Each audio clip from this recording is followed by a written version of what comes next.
ಮಗು ದಿವ್ಯಾಂಗವಾಗಿ ಜನಿಸಿದೆ ಎಂದು ತಿಳಿದ್ರೆ ಸಾಕು ಕೆಲ ಪೋಷಕರು ಬೀದಿಯಲ್ಲಿ ಬಿಟ್ಟು ಹೋಗಿರುವಂತಹ ಘಟನೆ ಹಾಗೂ ಹತ್ಯೆ ಮಾಡಿರುವ ಘಟನೆಗಳನ್ನ ಸಾಮಾನ್ಯವಾಗಿ ಕೇಳಿರ್ತೀವಿ ನೋಡಿರ್ತೀವಿ ಸಹ. ಆದ್ರೆ ಇಲ್ಲೊಬ್ಬ ತಾಯಿ ಬಾವಿಗೆ ಬಿದ್ದಿದ್ದ ದಿವ್ಯಾಂಗ ಮಗಳನ್ನ ರಕ್ಷಿಸಲು ತಾನು ಕೂಡ ಬಾವಿಗೆ ಹಾರಿ ಅವರ ಸಾಹಸವನ್ನ ಪ್ರದರ್ಶಿಸಿದ ಘಟನೆಯೊಂದು ತಮಿಳುನಾಡಿನ ನಂಬಿಯೂರು ಬಳಿಯಲ್ಲಿ ನಡೆದಿದೆ.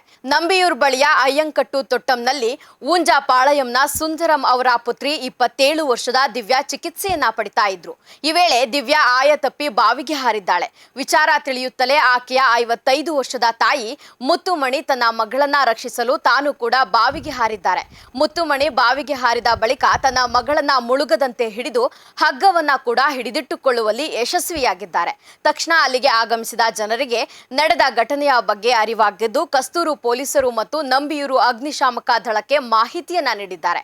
ಅಗ್ನಿಶಾಮಕ ದಳದವರು ಇಬ್ಬರು ಮಹಿಳೆಯರನ್ನ ಸುರಕ್ಷಿತವಾಗಿ ಮೇಲಕ್ಕೆತ್ತುವಲ್ಲಿ ಯಶಸ್ವಿಯಾಗಿದ್ದಾರೆ. ಮಗಳ ಮೇಲಿನ ತಾಯಿಯ ಮಮಕಾರ ಮತ್ತು ಧೈರ್ಯ ಎಲ್ಲರ ಮೆಚ್ಚುಗೆಗೆ ಪಾತ್ರವಾಗಿದೆ.